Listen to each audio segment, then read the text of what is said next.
ஸல்லல்லாஹு அலைஹி வஸல்லம் பல வகையான கப் போட்டாங்க. தங்க மனைவிக்கு முன்னால ஹஸ்பண்ட் என்ற கப், ஹசன் ஹுசைனுக்கு முன்னால அப்பா என்ற தொப்பி, இதே போல குழந்தைகளுக்கு ஃபாத்திமாவுக்கு முன்னால தந்த வாப்பா என்ற கப், அலி ரலியல்லாஹு முன்னால மருமகன் என்ற தொப்பி. சுப்ஹானல்லாஹ். இது சஹாபாக்களை பொறுத்தவரை இப்படித்தான் நபிக்கும் சஹாபாக்களுக்கு இடையில உறவுகள் வளர்க்கப்பட்டது. அதுல ஒன்றுதான் ஒரு நாள் வாரா ஹஜ்ரத் ஃபாத்திமா ஆயிஷா சித்திகா ரலியல்லாஹு தஆலா அன்ஹா மக்காவுல வச்சு ஒரு நாள் போயிட்டு சொன்னா, ஹஜ்ரத் உஸ்மான் இப்னு மத்ஊன் இடத்துல அந்த கஅபத்துல்லாஹ்வுடைய சாவி யார்கிட்ட இருக்குதோ அவரிடத்துல பேரை நான் மறந்துட்டேன், சரியா? போயிட்டு சொன்னா எனக்கு கஅபத்துல்லாஹ் ராவைக்கு கொஞ்சம் திறந்து தாங்கோ, நான் ராவைக்கு இபாதத்து செய்யணும். எங்க தொழணும்? கஅபத்துல்லாஹ் உள்ளுக்குண்டா அத பாக்ஸ் உள்ளுக்கு அது திறக்கப்படும். அது கஅபத்துல்லாஹ்வுக்கு சாவி இருக்குது, கதவு இருக்குது, திறக்கணும். சொன்னா இது எனக்கு திறந்து தாங்க, நான் தொழணும். இத சொன்னாரு. எங்கள்கிட்ட ஒரு பழக்கம் ஜாஹிலியா காலத்தில் இருந்தே இருக்குது, கஅபத்துல்லாஹ் ராவேல நாங்க துறக்க மாட்டோம். கஅபத்துல்லாஹ்வை நாங்க ராவேல துறக்க மாட்டோம். நபியினிடத்தில் அனுமதி கேட்பேன். நபி ஸல்லல்லாஹு அலைஹி வஸல்லம் அனுமதி கொடுத்தா தான் நான் இதை துறப்பேன். யாரு சொல்றா? இப்ப இந்த சஹாபி நேரே போனாங்க. யா ரசூலல்லாஹ், இப்படித்தான் ஹஜ்ரத் யா ரசூல் உங்களோட மனைவி ஆயிஷா கஅபத்துல்லாஹ்வை ராவேல துறக்க சொல்றா. ஆனா துறக்கிறதுல எங்க ஜாஹிலியா காலத்திலிருந்து ஒரு பழக்கம், இதை துறக்கிற பழக்கம் எங்களுக்கு இல்ல, நீங்க அனுமதி கொடுத்தா நாங்க செய்வோம் சொன்னாங்க. ஸல்லல்லாஹு அலைஹி வஸல்லம் நீங்க எப்படி செஞ்சு கொண்டு வாரீங்களோ அதை அப்படியே செஞ்சு கொண்டு வாங்க, அதை மாத்தவாங்க. கஅபத்துல்லாஹ்வை ராவேல துறக்க வானம் என்று வஹி வரவும் இல்ல, குர்ஆன் வரவும் இல்ல, ஹதீஸ் வரவும் இல்ல. எது நடந்து கொண்டு போகுதோ அது குர்ஆனுக்கும் சுன்னாவுக்கும் மாற்றம் இல்ல, குர்ஆனுக்கும் சுன்னாவுக்கும் அதில் எந்த விதமான இதுவும் இல்ல, ஹரஜும் இல்ல என்றால் அது அப்படியே நீங்க செஞ்சு கொண்டு போங்க.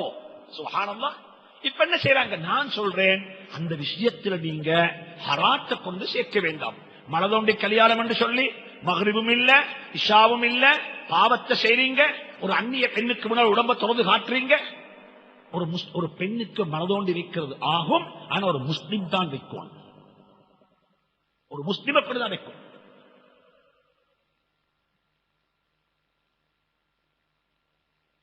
சுப்ஹானல்லாஹ். இப்படி வந்தா ஹதீஸ்ல வந்திருக்குது. இமாம் அஹ்மத் பின் ஹம்பல் ரஹ்மத்துல்லாஹி சொல்லி காட்டுறாங்க. அஸ்மா பின்த் உமைஸ் ரலியல்லாஹு தஆலா அன்ஹா சொல்றா, நான் ஹஜ்ரத் ஆயிஷாவுடைய நெருங்கின கூட்டாளி. நான் ஆயிஷா ரலியல்லாஹு தஆலா அன்ஹா எந்தக்கு ராவு நபி ஸல்லல்லாஹு அலைஹி வஸல்லம் ஆயிஷாவுடைய வீட்டுக்கு வாராங்களோ அன்றைக்கு ராவு நானும் என்னுடைய இன்னும் பல நண்பிகளும் பல கூட்டாளிமாரும் அன்றைக்கு ராவு ஆயிஷாவுடைய வீட்டில் இருந்தோம். குந்து சாஹிபத ஆயிஷத ஃபில் லைலத்தி அல்லதி ஹய்யதுஹா வ அத்கல்துஹா அலா ரசூலில்லாஹி ஸல்லல்லாஹு அலைஹி வஸல்லம் வமஇய நிஸ்வத்துன். இன்னும் ஏராளமான நண்பர்களும் கூட்டாளிமார்கள் இருந்தாங்க. சுப்ஹானல்லாஹ். ஆயிஷாவுடைய கூட்டாளிமார் யார் இருப்பாங்க? ஆயிஷாவை போல் இருப்பாங்க. ஒன்று யாக வச்சு கொள்ளுங்க, you tell me who your friend is, I will tell you who you are. ஒவ்வொரு வாப்பாம் பார்க்கணும், ஒவ்வொரு உம்மாம் பார்க்கணும், என் புள்ளையோட கூட்டாளிமார் யாரு, என் புள்ளையோட கூட்டாளிமார் யாரு. இன்றைக்கு நாங்க கேள்விப்படுற கேள்விகளை பார்த்தா ரொம்ப கேவலமான, மோசமான, அருவருப்பான விடயங்கள் தான் கேள்விப்படுறோம். புள்ளையோட அந்த என்கேஜ்மெண்ட்டுக்கு வந்தாக்களுடைய உடுப்பு, யூனிஃபார்ம், ஸ்கூல் பிள்ளைகள், classmate, university boys, university girls எப்படி வந்தாங்கன்றதெல்ல சொல்லும் பொழுது ரொம்ப வெட்கமாக இருக்குது. தலைய பணிய போட்டுக் கொண்டுதான் கேட்க வேண்டிய கட்டத்துக்கு நாங்கள் தள்ளப்பட்டிருக்கிறோம். அந்த வேலை செய்ய வேணும். நண்பர்கள் வாரது, கூட்டாளிமார்கள் வாரது, பங்கன்ல வந்து உங்களுக்கு உற்சாகப்படுத்துறது, இது ஒரு நல்ல காரியம். சொல்றா அஸ்மா பின்த் உமைஸ் சொல்றா, நான் ஹஜ்ரத் ரசூலுல்லாஹி ஸல்லல்லாஹு அலைஹி வஸல்லம் வீட்டுக்குள்ள வாராங்க. ஆயிஷா நபியோட வீட்டுக்கு போகல, நபி ஸல்லல்லாஹு அலைஹி வஸல்லம் ஆயிஷா வீட்டுக்கு வந்தாங்க. மாப்பிள்ளை பொண்ணூட்டுக்கு போறது ஹராம் என்றதல்ல, ஆனா சுன்னத்தன்னா நீங்க நபியினுடைய மனைவி கணவன் வீட்டுக்கு போயிட்டு செய்யணும். முதலாவது நாளே இத்தாஅத், நீ வா என் வீட்டுக்கு. ஆனா ஒத்த சொல்றா எங்களுக்கு கொஞ்சம் வெட்கமாக இருக்குது, அவ சரியான வெட்க சுபாவம் உள்ள ஒரு பொம்புல, உங்களோட வீட்டுக்கு அன்னைக்கு நாவு வந்தா அவ கஷ்டப்படுவா, நீங்க என்ன தெரியுமா செய்யுங்கோ, நீங்க எங்க வீட்டுக்கு வாங்கோண்டு உங்களுக்கு ஒரு ப்ரொபோசல் வந்திருக்குது. உங்களுக்கு 2 உதாரணம் இருக்குது. ஒன்று தான் ஹஜ்ரத் ரசூலுல்லாஹி ஸல்லல்லாஹு அலைஹி வஸல்லம் கணவனாக தந்த மனைவி ஆயிஷாவுடைய வீட்டுக்கு முதல் நாள் போனாங்க. சல்மானே ஃபாரிஸ் ரலியல்லாஹு தஆலா அன்ஹு மதீனா முனவ்வராவுல ஒரு பெண்ணுடைய தன்னுடைய மனைவியுடைய வீட்டுக்கு மாப்பிள்ளையாக போனாங்க. மற்ற எல்லா இடத்திலையும் பெண்கள் தான் கணவன் வீட்டுக்கு போயிருக்கிறாங்க. அந்த அஸ்மா பின்த் உமைஸ் சொல்றா, நான் கண்டேன் நபி ஸல்லல்லாஹு அலைஹி வஸல்லம் ஆயிஷாவுடைய வீட்டுக்கு முதலாவது நாள் ராவு வாராங்க. فوالله ما وجدنا عنده قوتا الا قدحا من لبن. எந்தக்கினால் ஆயிஷா சித்திகா ரலியல்லாஹு தஆலா அன்ஹாவுடைய வீட்டுக்கு நபி ஸல்லல்லாஹு அலைஹி வஸல்லம் வந்தாங்களோ அன்றைக்கு ராவு ஆயிஷாவுடைய வீட்டில் இருந்தது ஒரே ஒரு பால் கோப்பை மட்டும்தான்.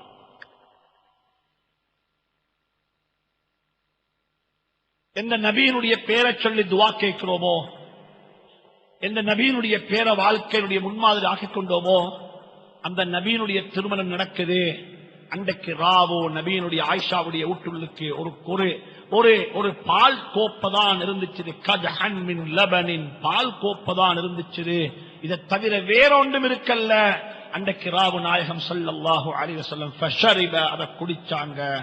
சும்மனா வலஹு ஆயிஷத, அதுக்கு பிறகு அந்த பால் கோப்பை ஆயிஷா கொடுத்தாங்க. ஆயிஷா நீங்க குடிங்கோன்னு சொல்லி ஃபஸ்தஹியத்தில் ஜாரியா, அந்த ஆயிஷா வெட்கப்பட்டா. இப்படித்தானே மாப்பிள்ள குடிச்சிட்டு கையில தாரா, நேற்று இப்பதான் மாப்பிள்ள வந்திருக்கிறாரு, குடிச்சிட்டு கையில கொடுத்தா எப்படி வெட்கப்படுறா?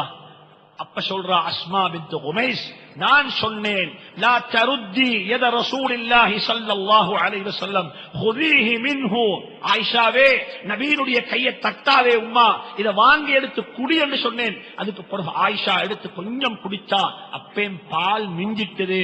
நாயகம் ஸல்லல்லாஹு அலைஹி வஸல்லம் ஆயிஷா சொல்றா அகஸ்து மின்ஹு அலா ஹயாஇன் ஃபஷரித்து மின்ஹு ثم قال லீ ரசூலுல்லாஹி ஸல்லல்லாஹு அலைஹி வஸல்லம். அதுக்கு பிறகு ஆயிஷா சொல்றா, எனக்கு நபி சொன்னாங்க நாவிலி சவாஹிபகி, ஆயிஷா உங்க நண்பிகளுக்கும் இந்த பாலை குடும்பான்னாங்க. நபி குடிச்சாங்க, மனைவிக்கு குடிக்க சொன்னாங்க. 2வது சொன்னாங்க அவங்களோட நண்பிகள் கூட்டாளிமாருக்கும் இந்த பாலை குடும்போடு சொல்லி.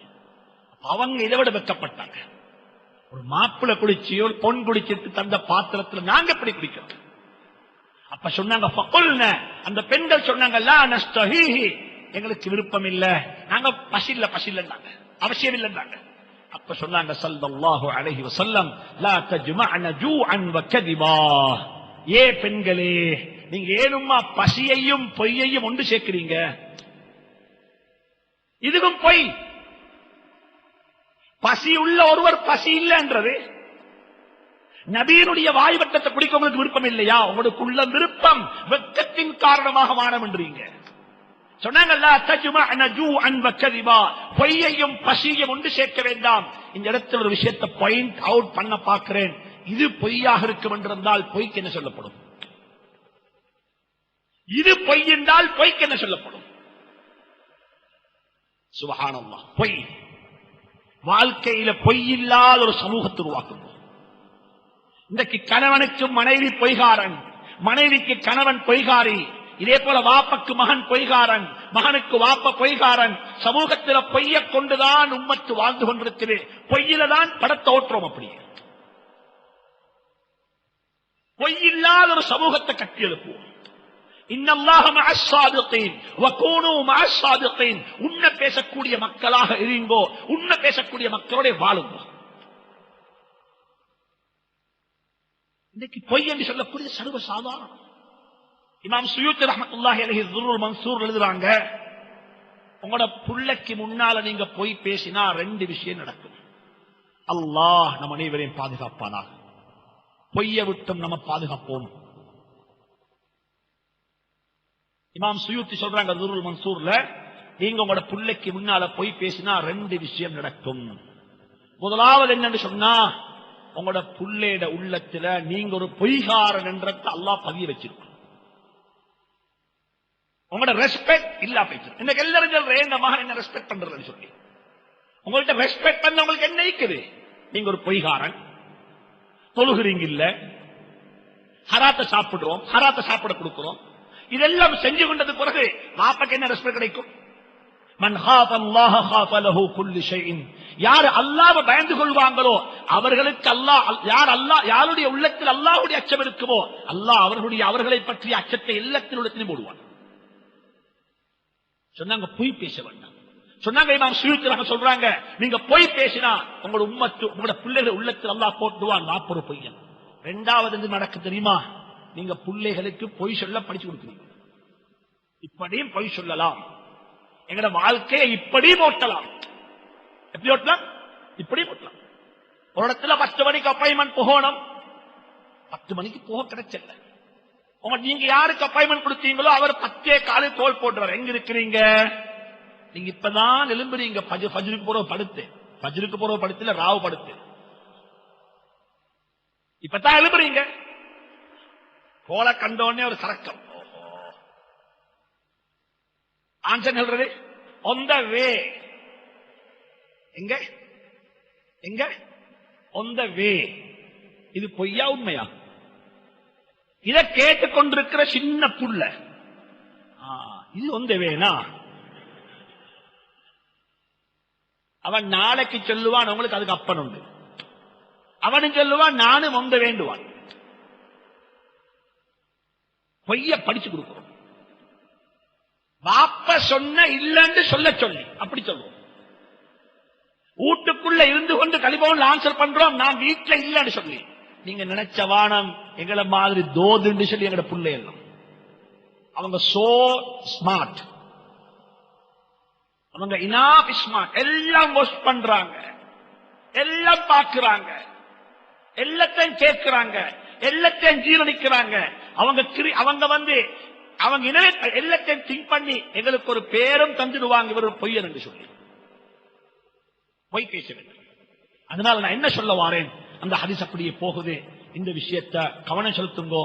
வாழ்க்கையில இப்படிப்பட்ட ஒரு பங்கன் நடக்குது, இதுல பங்கெடுக்கிறது ஹராம் கூடான்றது இல்ல. ஆனா இதை பெரிய ஒரு பங்கனாக ஆக்கி இது தாக்கல வர சொல்லி இதுக்கு இசை கச்சேரி வச்சு இதுகள் செய்வதெல்லாம் சுத்த ஹராம். இதை முற்றாக தெரிந்து கொள்ளுங்கோ. இது கூடாத காரியம். குடும்பங்கள் சேருங்கோ.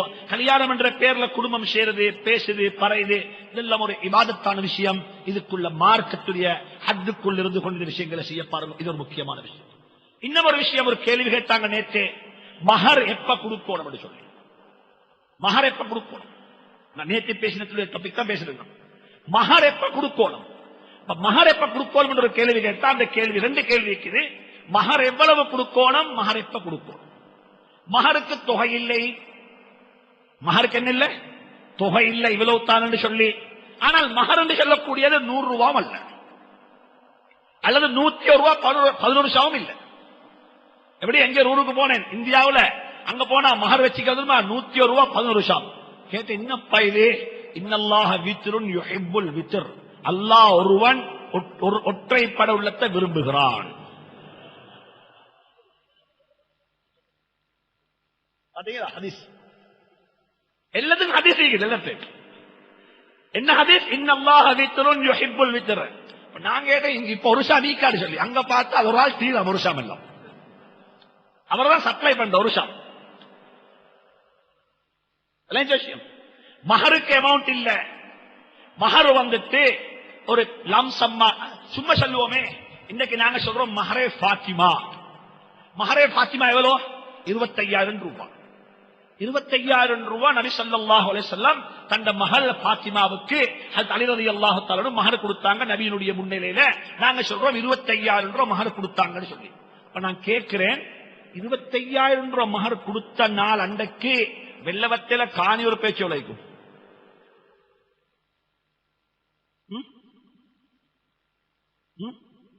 சும்மா எடுத்துக்கலாமா?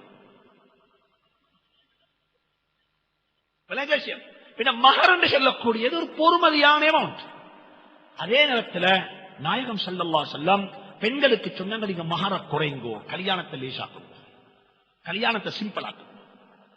ஆனா மகர் என்று சொல்லக்கூடிய ஒன்றை வச்சு ஒரு பெண்ணுடைய வாழ்க்கையை பாதுகாக்கணும். உதாரணம் வச்சோங்களேன், சுவர் கணக்கு சொல்றேனே,